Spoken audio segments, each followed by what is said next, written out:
वैसे अगर मेरी कोई कमजोरी कहे कि मेरी कमजोरी क्या है, तो मेरी कमजोरी है भाषण ना दे पाना, और मेरी खूबी है संगठन को बखूबी चलाना।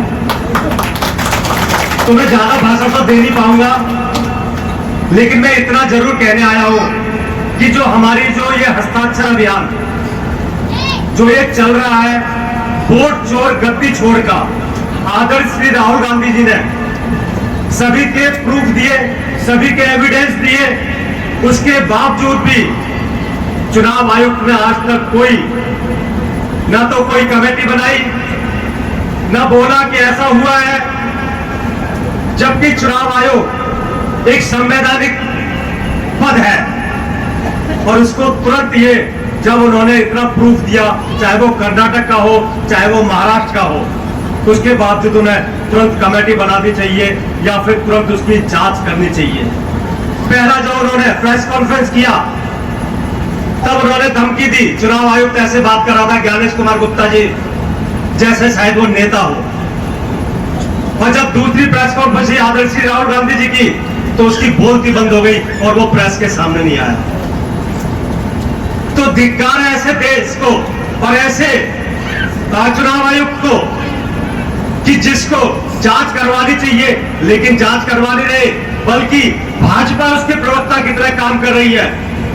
और जब कोई बात होती है, जब हमारे नेता आदर्श श्री राहुल गांधी जी चुनाव में वोट चोरी की बात करते हैं, तो चुनाव आयुक्त नहीं बोलता, भाजपा के नेता ऐसे बोलते हैं, तोते की तरह रट के बोलते हैं, जैसे कि वो चुनाव आयुक्त के प्रवक्ता की तरह काम कर रहे हो। साथियों, लंबी लड़ाई है और पूरे देश में मैं दावे के साथ कहता हूं कि किसी भी पार्टी का नेता इतनी लड़ाई नहीं लड़ रहा जो आदर्श श्री राहुल गांधी जी हम सब लोगों के लिए लड़ रहे हैं। जबकि राहुल जी ने जो ये काम किया पिछले एक साल पर, कांग्रेस की रिसर्च विंग इस पर पूरा रिसर्च कर रही थी कि कैसे इन्होंने सरकार बनाई और कैसे ये धांधलीबाजी हुई है। इससे पहले जो अभी मेरी बहन ने बताया, हरियाणा में भी बहुत बड़ा गोलमाल हुआ है। साथियों, जब हरियाणा की जो माहौल था, जो पूरे प्रदेश में माहौल चल रहा था, गृह मंत्री खुद आकर यहां बैठ गया हरियाणा में 6 महीने, और उसको लगता था कि अगर हरियाणा की सरकार चली जाएगी तो पूरे देश में नरेंद्र मोदी अस्थिर हो जाएगा, और उसने चाहे साम दाम दंड भेद करके इस हरियाणा की सरकार को हत्या दिया।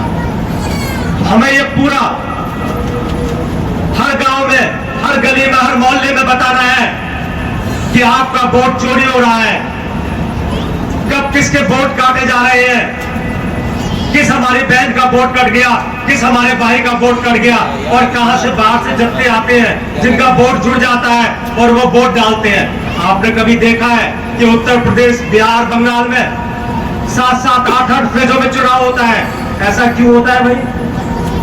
उत्तर प्रदेश में तो कभी कोई नक्सलाइट बेल्ट नहीं है, अब तो बिहार में भी कोई नक्सलाइट बेल्ट नहीं है, अब तो कर्नाटक में भी ऐसा नक्सलाइट बेल्ट नहीं है कि 7-7, 8-8 फेजों में चुनाव करवाते हैं।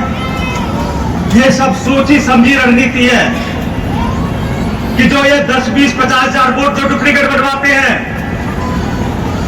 बाकायदा वो वोट जो डालने जाते हैं वो पेड लोग होते हैं, जिनको पैसा दिया जाता है, टिकट दी जाती है, और उनको बताया जाता है कि आज अगर महेंद्रगढ़ में डालना है तो अगले चुनाव में उन्हें हिसार में डालना है, इसके बाद अगर उन्हें आगे मोगा में डालना है तो उसके बाद अमृतसर में डालना है।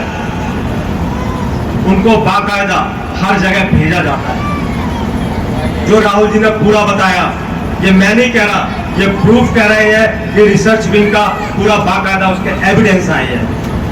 और एक एक घर में जिसमें 4 व्यक्ति नहीं रह सकते, वह 80-80 लोगों के वोट बनाए गए हैं।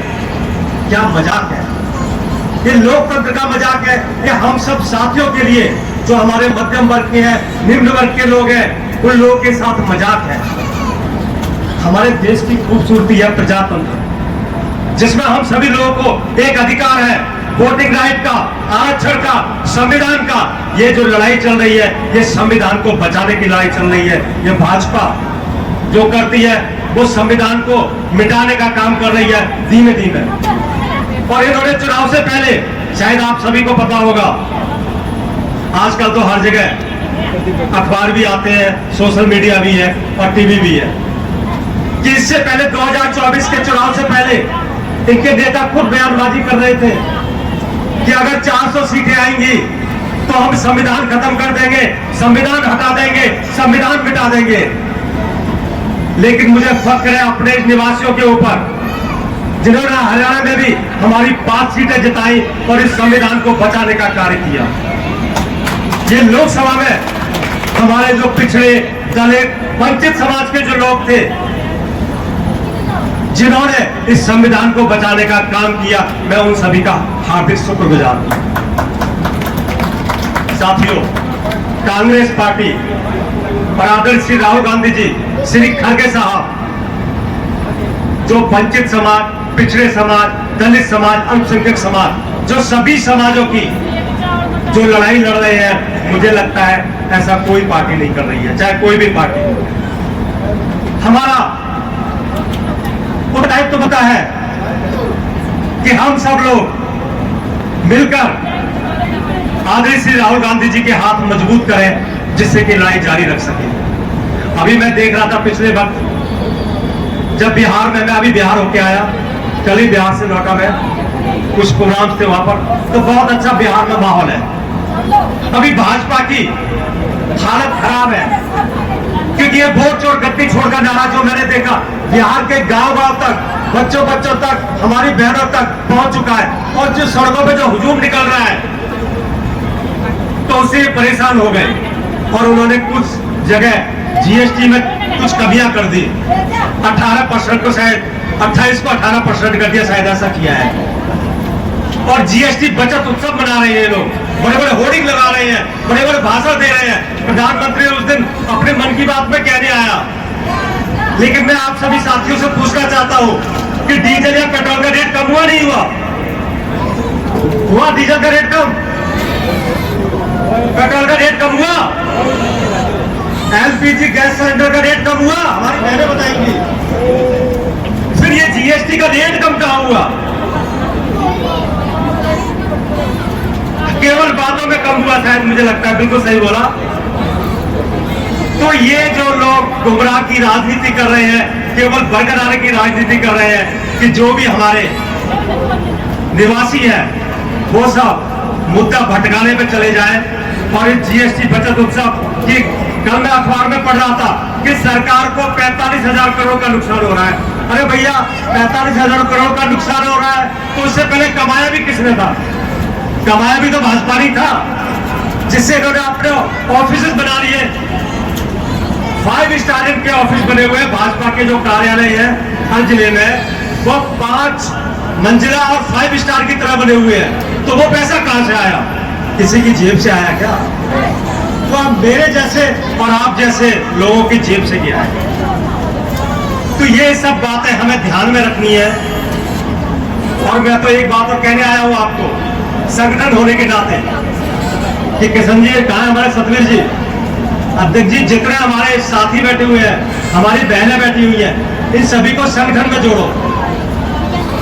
जब संगठन में जुड़ेगा तो पता लगेगा कि संगठन की हमारी कार्यविधि क्या चल रही है, हमारे क्रियाकलाप क्या चल रहे हैं, आदरणीय श्री राहुल गांधी जी क्या चाहते हैं, मल्लिकार्जुन खड़गे साहब क्या चाहते हैं। आप लोग मीटिंगों में आओगे, आप लोग कांग्रेस पार्टी की बातें सुनोगे, जो कांग्रेस पार्टी ऊपर से क्या करना चाह रही है और हम उन चीजों को नीचे तक कहां ले जाना चाह रहे हैं। अभी हम लोग पूरे जिले का गठन करेंगे, उसके साथ ही हम लोग ब्लॉक का और ब्लॉक के नीचे मंडल का और बूथ का, मेरी सभी साथियों से और मेरी बहनों से विशेषकर आग्रह है कि आप लोग संगठन में जुड़ो।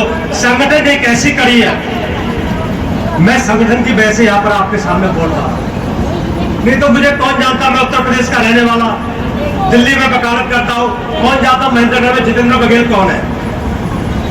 लेकिन आदरणीय श्री राहुल गांधी जी जो संगठन पर ध्यान देते हैं और संगठन से एक सामान्य परिवार के व्यक्ति को जो ऊपर निकालने की कोशिश कर रहे हैं, जो अभी संगठन सृजन अभियान चला, जिसकी बदौलत हमारा भाई सत्यवीर आपके सामने बैठा हुआ है, तो ये पार्टी के संगठन की महत्वता है और उसकी वैल्यू है कि हम लोग एक दूसरे से जुड़ते हैं।